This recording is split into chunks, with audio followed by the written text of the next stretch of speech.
నూకతోటి రాజేష్ గారి సతీమణి మనం ఉన్నాము. ఇప్పుడు చైతన్య బాను నారాయణ ప్రచారం జరుగుతుంది. ఆమెతో కలిసి ఇక్కడ పరిస్థితులు ఏంటి, ఎలక్షన్ ప్రచారం ఎలా అవుతుంది, తదితర విషయాలు కదా. మేడం చెప్పండి, గత 10 రోజులుగా ప్రచారం చేస్తున్నారు కదా, ప్రధానంగా ఏం సమస్యలు గమనించారు?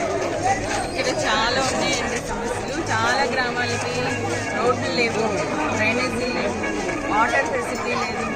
ముఖ్యంగా కంపల్సరీగా ప్రతి ఊర్లో ఉండాల్సింది ఏంటంటే శ్మశానం అనేది ఉండాలండి. కొన్ని ఊర్లో శ్మశానం లేదు, ఉన్నా కూడా దారులు కూడా లేవు. ఇవి మరి గత ప్రభుత్వం అంటే మాదే ప్రభుత్వం, కానీ ఆయన చేయలేదు, ఆదిమూలం గారు చేయలేదు.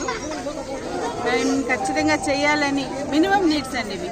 ప్రజాస్పందన ఎలా ఉంది మేడం? మీరు ప్రతి విలేజ్కి వెళ్తున్నారు కదా. ప్రజాస్పందన మీరు చూస్తున్నారు కదా, మేము ఆల్రెడీ విన్ అయినట్టే. మా ప్రజల దృష్టిలో మేము ఆల్రెడీ విన్ అయిపోయాము.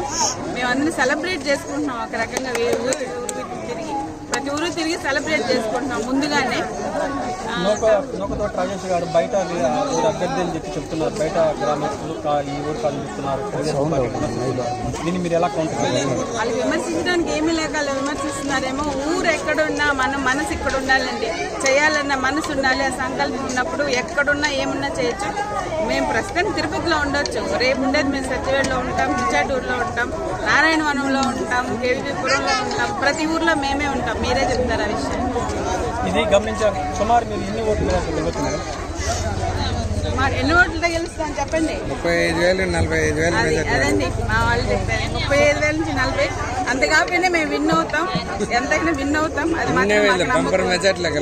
ఇది చూసాం కదా, సుమారు 40-50 వేల ఓట్ల మెజార్టీతో గెలుస్తామని చెప్పి నూకతోటి రాజేష్ భార్య అయినటువంటి చైతన్య బాను గారు మనకు భరోసా ఇస్తున్నారు.